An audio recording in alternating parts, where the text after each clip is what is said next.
Hello students, नित्यम classes में आपका स्वागत है। और मैं जोनी कुमार आज आपके साथ स्टार्ट करने, जैसे कि मैंने आपको प्रीवियस वीडियो में बताया था कि जो हमारा वो चैप्टर है वो कंप्लीट हो चुका है और आज का जो सेशन है वो हमारा न्यूमेरिकल से है। तो फर्स्टली हम आज जो बात करेंगे वो दो टॉपिक के न्यूमेरिकल की बात करेंगे। पहला है आपका क्वांटाइजेशन ऑफ चार्ज यानी क्वांटिमीकरण, और सेकेंड है आपका कूलॉम के नियम। तो उसमें अगर मैं बात करूँ, पहला क्वेश्चन मेरे पास है कि एक धातु के टुकड़े से कितने इलेक्ट्रॉन हटाए जाएं जिससे कि इस पर 1 × 10⁻⁻7 कूलॉम का धनावेश रह जाए। तो यहाँ पे इन्होंने क्या क्या कहा है कि हटाए जाए। तो हटाए जाए का मतलब क्या है, यानी हमें पता है कि धनावेश कब आता है और ऋणावेश कब आता है। यानी जब इलेक्ट्रॉन हम स्थानांतरित करते हैं, यानी एक किसी भी चालक से क्या करते हैं, इलेक्ट्रॉन को स्थानांतरित करते हैं दूसरे पर, तो जिससे हमने वो निकाले हैं वहां पर धनावेश आ जाता है, और जिसको ट्रांसफर करे हैं वहां पे क्या आ जाता है, ऋणावेश। तो यहाँ पर जैसे कि इन्होंने कहा है कि हटाने पर धनावेश आया है, और उस धनावेश की जो मात्रा है वो फर्स्ट है Q = 1 × 10⁻⁻7 कूलॉम। और यहां पर पूछा गया है नंबर ऑफ इलेक्ट्रॉन्स, यानी कितने इलेक्ट्रॉन हमें हटाने पड़ेंगे। तो हटाए गए इलेक्ट्रॉन्स, अब हमें पता है कि क्वांटाइजेशन ऑफ चार्ज जो फॉर्मूला होता है वो क्या होता है, Q = Ne। Q = Ne। और यहां से अगर नंबर ऑफ इलेक्ट्रॉन्स फाइंड करने हैं तो N = हो जाएगा Q/E। यहां से कितना हो जाएगा, Q/E। Q की वैल्यू हमारे पास है 1 × 10⁻⁷। और हमें पता है कि इलेक्ट्रॉन का जो आवेश, यानी E यहाँ पे क्या होता है, वो होता है इलेक्ट्रॉन का आवेश, और इलेक्ट्रॉन का आवेश होता है 1.6 × 10⁻⁻19 कूलॉम। तो यहां से इसको अगर सोल्व करते हैं तो यहां से हो जाएगा आपका पॉइंट से, अगर पॉइंट कैंसिल करें तो 10/16 डिवाइड करेंगे 10 16 तो 0 पॉइंट, यहां से हो जाएगा 16 6 96, 4 पॉइंट है तो 0 एज इट यानी 16 दूनी 32, 8 बचेगा, पॉइंट है तो 0 ले लेंगे तो 16 पंजे 80। तो यहां से अगर जो हमारे पास हो जाएगा वो हो जाएगा 0.625 × 10⁻19। देखिए नीचे आपकी निगेटिव है, ऊपर आगे क्या हो जाएगी, पॉजिटिव। तो 10⁻⁻7 और इंटू 10⁻+19, 19 - 7 करेंगे तो कितना हो जाएगा आपका, 0.625 × 10⁻19 - 7 = 12। और बात करेंगे अगर यहाँ पर हम मल्टीप्लाई करें तो 6.25 × 10⁻, अब 10 से मल्टीप्लाई की है तो यहाँ पे पावर कितनी हो जाएगी आपकी, 11 इलेक्ट्रॉन। यानी आपको 6.25 × 10⁻, इलेक्ट्रॉन स्थानांतरित करने पड़ेंगे, तब जाके उस पर जो होगा नेट चार्ज आपका Q 1 × 10⁻⁻7 कूलॉम होगा। अब बात करें सेकंड क्वेश्चन की सिमिलरली, क्वेश्चन नंबर टू है, एक आवेशित चालक में 4000 इलेक्ट्रॉनों का बाहुल्य है। 4000 इलेक्ट्रॉनों क्या है, बाहुल्य में है। तो चालक में उपस्थित कुल आवेश तथा उसकी प्रकृति ज्ञात कीजिए। क्या करना है सबसे पहले, यानी 4000 इलेक्ट्रॉन दिए है तो यानी N = कितना गिवन है आपके पास, N = गिवन है 4000। कितना गिवन है, 4000, यानी 4000 इलेक्ट्रॉन आपको बाहुल्य दिए हुआ है। क्या किया है, बाहुल्य, यानी बाहुल्य का मतलब क्या होता है, अधिक है। तो अधिक है तो हमने क्या पढ़ा था उसमें इलेक्ट्रॉनिक सिद्धांत में कि इलेक्ट्रॉनों की जो कमी है वो धनावेश को प्रदर्शित करती है और इलेक्ट्रॉनों की अधिकता ऋणावेश को प्रदर्शित करती है। तो यहां पर बाहुल्य है तो दैट मीन्स प्रकृति कैसी हो जाएगी, ऋणात्मक। यानी जो भी आपका चार्ज आएगा, कि जितना भी उसका मैग्नीट्यूड यानी परिमाण आएगा, तो वो उसके, लेकिन जो प्रकृति होगी वो क्या होगी, उसकी ऋणात्मक होगी, क्योंकि हमारे पास जो है वो इलेक्ट्रॉन, ये सॉरी नंबर ऑफ इलेक्ट्रॉन बाहुल्य है। क्या है, नंबर ऑफ इलेक्ट्रॉन बाहुल्य। तो सिमिलरली तो यहां से अगर मैं देखता हूं क्यू आपको फाइंड करना है तो Q = हो जाएगा N × E। N की वैल्यू आपके पास 4000 है और E की वैल्यू आपको पता ही है 1.6 × 10⁻⁻19 कूलॉम। तो 4000 को लिख सकते हैं 4 × 10⁻3 और 1.6 × 10⁻⁻19। अब यहां से इसको मल्टीप्लाई करेंगे तो 16 4 जा 64, यानी 16 चौका 64, और पॉइंट एक के बाद है तो एक के बाद यहाँ पे पॉइंट आ जाएगा, 6.4, और 19 - 3 करेंगे तो 10⁻⁻16, यानी यहाँ से जो आंसर होगा वो होगा 6.4 × 10⁻⁻19 कूलॉम। और जो उसकी प्रकृति रहने वाली है वो क्या रहेगी, ऋणात्मक, क्योंकि जो चालक था हमारा उसके पास क्या था, 4000 इलेक्ट्रॉन बाहुल्य थे। तो यानी इलेक्ट्रॉनों की अधिकता जो प्रदर्शित करती है वो ऋणावेश को प्रदर्शित करती है। नेक्स्ट अब बात करें क्वेश्चन नंबर 3। तो क्वेश्चन नंबर 3 अब जो है वो कूलाम के नियम से रिलेटेड है। यहाँ पे दिखा है कि दो प्रोटोनों के बीच की दूरी की गणना कीजिए। दो प्रोटोनों के बीच की दूरी की गणना कीजिए, उनके बीच का जो प्रतिकर्षण बल है वो क्या है, प्रोटोन के भार के इक्वल है। और यहाँ पे प्रोटोन का जो द्रव्यमान दिया है वो दिया है 1.67 इंटू 10 की पावर माइनस 27 किलोग्राम, और जी यानी गुरुत्वीय त्वरण की जो वैल्यू गिवन है वो है 9.8 न्यूटन पर किलोग्राम। तो यहां से इस क्वेश्चन को सोल्व करते हैं। तो क्वेश्चन नंबर 3 देखिए। तो क्वेश्चन नंबर 3 यानी हमें सबसे पहले क्या निकालना है, यानी जो प्रतिकर्षण बल है, बल किसके इक्वल गिवन है, भार के गिवन है। तो यहाँ पे सबसे पहले तो देख लेते हैं दोनों के बीच जो चार्ज है, यानी Q1 equal to Q2 equal to, दोनों प्रोटोन है तो प्रोटोन पर भी क्या होता है, सिमिलरली चार्ज होता है इलेक्ट्रॉन के, लेकिन उसकी जो प्रकृति होती है वो क्या होती है, पॉजिटिव होती है।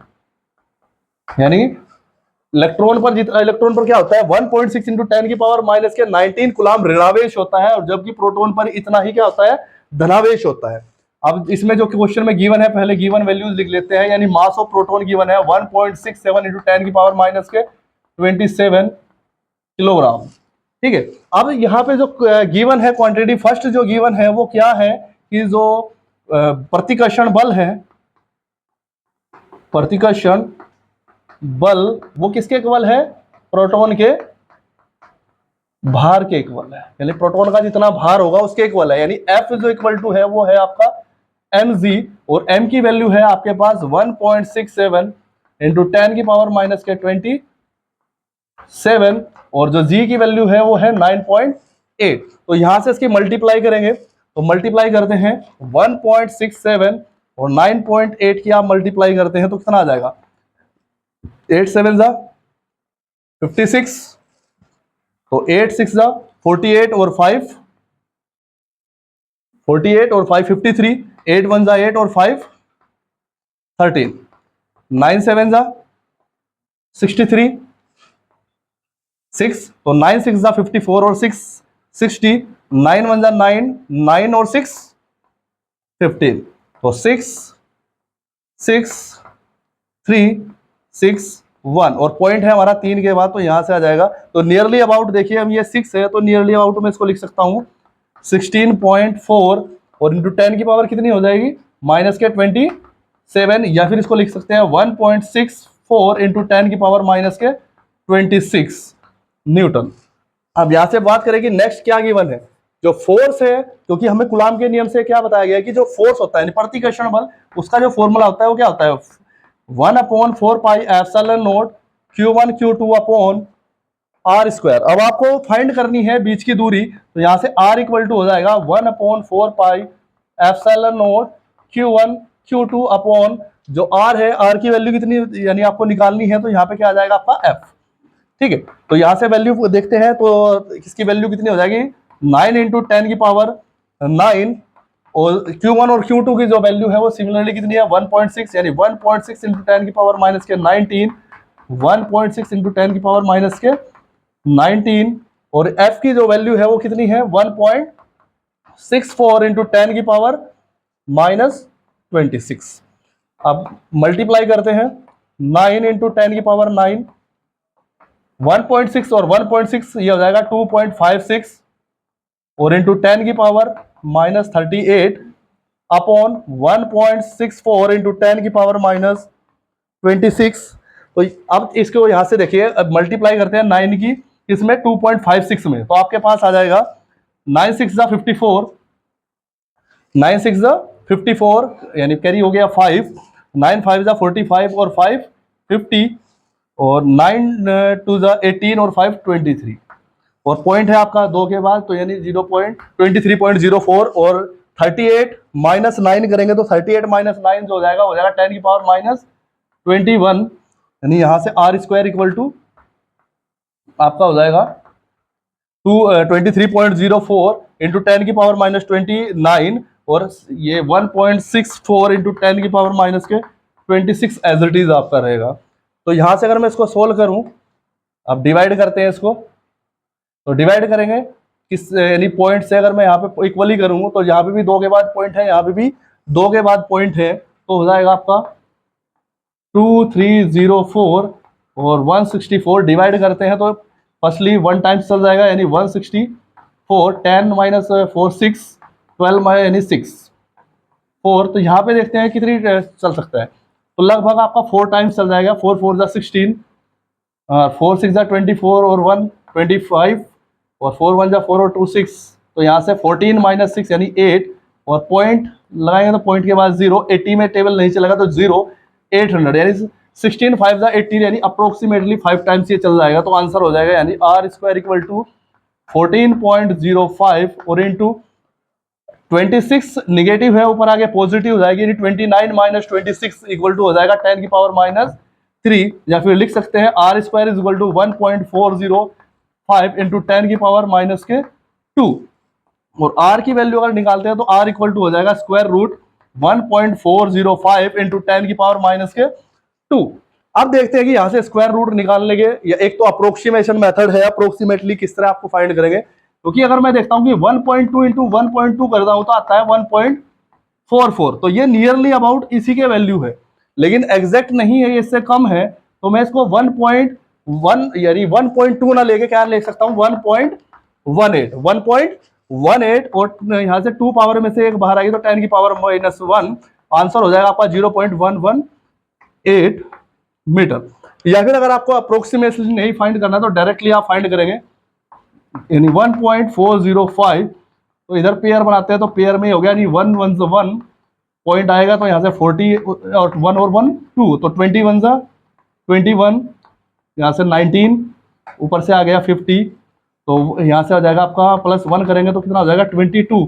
तो लगभग कितनी बार चल सकता है, तो 2 8 जा 16, 2 8 जा 16 यानी लगभग 8 टाइम्स आपका चल सकता है। यहाँ से 8 8 जा 64 और 8 2 जा 16 और 2 22, सॉरी 8 2 जा 16 और 6 22 और 8 2 जा 16 और 2 18, तो लगभग आपका यही आंसर आपको मिल जाएगा। तो यहाँ से जो डिस्टेंस थी वो आपको कितनी मिल गई है 0.118 मीटर। अब बात करें क्वेश्चन नंबर 4 की। क्वेश्चन नंबर 4 आपका जो गिवन है वो है 10-10 ग्राम के आपके पास द्रव्यमान की 10-10 ग्राम द्रव्यमान के 2 तांबे के गोले हैं और वो वायु में 10 सेंटीमीटर दूरी पर रखे हैं, यानी प्रत्येक 10 की घात 6 तांबे के परमाणु के लिए एक गोले से एक इलेक्ट्रॉन दूसरे गोले पर स्थानांतरित किया जाता है। तो इलेक्ट्रॉन के स्थानांतरण के बाद दोनों गोलों के बीच कूलाम बल की गणना कीजिए। और यहाँ पे गिवन है अवोगाद्रो संख्या n is equal to 6.022 into 10 की पावर 23 मोल इनवर्स, और तांबे का परमाणु भार जो गिवन है वो है 63.5 ग्राम पर मोल।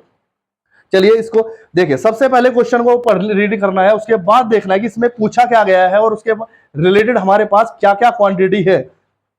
तो देखिए सबसे पहले यानी बल निकालना है, तो बल के लिए आपके पास क्या क्या होना चाहिए, चार्ज होना चाहिए, ठीक है। यानी बीच की डिस्टेंस तो आपको गिवन है लेकिन चार्ज गिवन नहीं है, लेकिन चार्ज के लिए उन्होंने क्या किया है, दिया है ग्राम पर, यानी उसको 10-10 ग्राम के द्रव्यमान दिया हुआ है और प्रति 10 की घात 6 तांबे के परमाणु से एक इलेक्ट्रॉन निकल रहा है। तो इसका मतलब सबसे पहले मुझे क्या निकालना है, 10-10 ग्राम में नंबर ऑफ यानी परमाणु निकालने कितने हैं, यानी उसके 10 ग्राम द्रव्यमान में कितने परमाणु होते हैं, ठीक है। तो सबसे पहले गिवन है वो मास जो गिवन है, यानी तांबे के, क्वेश्चन नंबर 4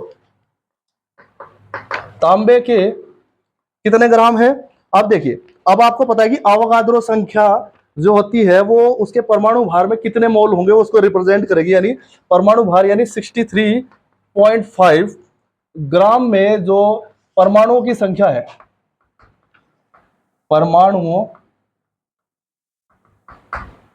की संख्या वो किसके बराबर होती है, अवोगाद्रो संख्या। वो कितनी गिवन है 6.022 इंटू 10 की पावर 23, ये गिवन है आपके पास। और उसके बाद क्या निकालना है आपको, कितने ग्राम है 10 ग्राम, तो यानी 63.5 ग्राम में इतने हैं, तो 10 ग्राम में कितने हो जाएंगे आपके, 10 ग्राम में जो परमाणुओं की संख्या हो जाएगी वो हो जाएगी 6.022 इंटू 10 की पावर 23 अपॉन 63.5 और इंटू 10, यानी जब 63.5 ग्राम में इतने हैं तो 1 में कितने होंगे, तो डिवाइड कर देंगे, और 10 में निकालना है तो मल्टीप्लाई कर देंगे। या फिर इसके लिए मैं आपको एक शॉर्ट फॉर्मूला बताता हूं, वो क्या होता है, अगर आपको किसी भी ग्राम में कितने परमाणु होंगे वो निकालना है तो उसके लिए फॉर्मूला आता है, यानी n Avogadro number upon a, यानी एटॉमिक नंबर और इनटू W यानी कितना वेट, कितने ग्राम में आपको निकालने हैं। ये आपका यहाँ से एक शॉर्ट फॉर्मूला है इस चीज के लिए। तो यहाँ से कैलकुलेट करेंगे तो कितना हो जाएगा, 10 से मल्टीप्लाई करूंगा तो ये हो जाएगा 60.22 इंटू 10 की पावर 23 अपॉन यहाँ से हो जाएगा 63.5। अगर मैं यहाँ से पॉइंट के नीचे करूँ तो जीरो अगर पॉइंट कैंसिल हो जाएगा तो ये हो जाएगा 6022 अपॉन 6350। अब इसको देखना है कि कितने टाइम्स चल सकता है। देखिए यानी अगर मैं 10 टाइम्स डिवाइड करूं तो 63 आता है, लेकिन यहाँ पे कितना है 60 है, तो लगभग 9 टाइम्स आपका टेबल चल जाएगा। तो कितना है, तो 9,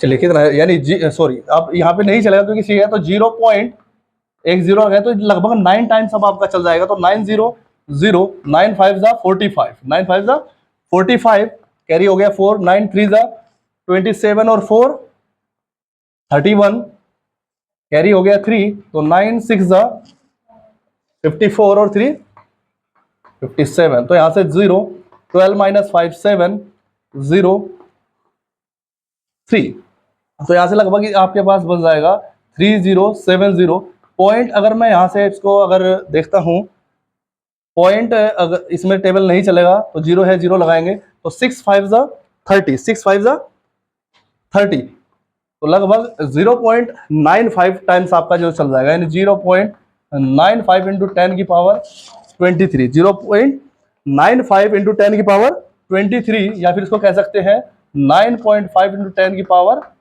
22, 9.5 इंटू 10 की पावर 22। यानी अब आपके पास परमाणु आ गया, नंबर यानी इतने परमाणु हो जाएंगे। अब इसमें गिवन है कि प्रत्येक 10 की घात 6 परमाणु के लिए 1 इलेक्ट्रॉन ट्रांसफर होता है। तो यानी अगर मान लीजिए 10 में से 1 रुपए हो रहे हैं तो 20 में से कितने होंगे 2, 30 में से कितने होंगे 3। तो उसी लिए से कर सकते हैं कि टोटल परमाणु की संख्या ये है और उसको मैं इससे डिवाइड करूं तो नंबर ऑफ इलेक्ट्रॉन कितने ट्रांसफर हो रहे हैं वो मेरे पास आ जाएंगे। ठीक है, तो यानी टोटल यानी कुल स्थानांतरित इलेक्ट्रॉनों की संख्या, यानी n इक्वल टू हो जाएगा आपका 9.5 इंटू 10 की पावर 22 अपॉन 10 की पावर 6। तो यहां से आंसर हो जाएगा 9.5 इंटू 10 की पावर 22 माइनस 6, यानी आपका हो जाएगा 16। यानी आपके जो टोटल इलेक्ट्रॉन आएंगे वो कितने आएंगे 9.5 इंटू 10 की पावर 16। अब देखिए अब आपको निकालना था फोर्स, तो फोर्स का फॉर्मूला होता है 1/4 pi epsilon naught Q1 Q2 upon R square. R आपको क्वेश्चन में गिवन है, Q1 और Q2 का मान निकालना है, तो Q के लिए आपके पास अब N आ गया, तो Q इक्वल टू हो जाएगा आपके पास Q इक्वल टू NE, यानी आवेश equal to Q equal to हो जाएगा N इंटू E। N आपके पास आ गया है 9.5 इंटू 10 की पावर 16, और इलेक्ट्रॉन का जो आवेश होता है 1.6 इंटू 10 की पावर माइनस के 19। तो यहाँ से मल्टीप्लाई करेंगे 16 यानी 08 16 नहीं 144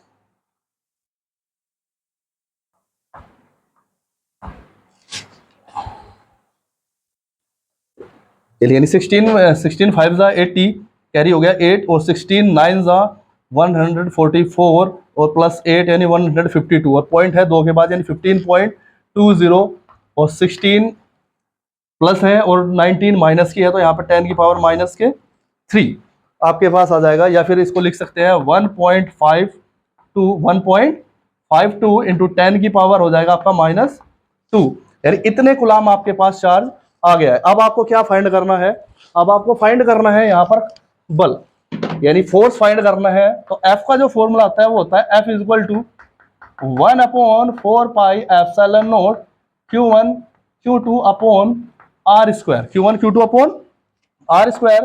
तो 9 इंटू 10 की पावर 9 जो इसकी क्वांटिटी की वैल्यू होती है, और Q1 और Q2 दोनों की जो वैल्यू होगी सेम होगी, क्योंकि दोनों ही 10-10 ग्राम के हैं। यानी अगर एक से स्थानांतरित होगा तो दूसरे पर क्या होगा ट्रांसफर, हो यानी एक से दूसरे पर ट्रांसफर हो रहे हैं, तो एक पर अगर कम होंगे तो दूसरे पर उतना ही क्या होंगे इलेक्ट्रॉन ज्यादा हो जाएंगे। तो यानी एक पर अगर धनावेश होगा तो दूसरे पर उतना ही क्या होगा ऋणावेश होगा। तो यहां से अगर देखते हैं तो Q1 कितना है 1.52 इंटू 10 की पावर -2 सिमिलरली अगर ये देखेंगे तो दोनों सेम है तो इसका स्क्वायर हो जाएगा। और आर कितना गिवन है, आर गिवन है आपका 10 सेंटीमीटर। तो 10 सेंटीमीटर को मीटर में बदलेंगे तो 10 इंटू 10 की पावर माइनस के 2 का स्क्वायर। अब मल्टीप्लाई करेंगे 9 इंटू 10 की पावर 9 और 1.52 और 1.52 का जो मल्टीप्लाई हुआ वो कितना हो जाएगा आपका, 2 2 जा 4, 2 5 जा 10, 2 1 जा 2 और 1 3। 5 से मल्टीप्लाई करेंगे, 5 2 जा 10, 5 5 जा 25, 1 1 26 और 5 1 जा 5 और 2 7। सिमिलरली 2 5 1 4 0 6 और 3 9 और 2 11 और 12 और 1 13।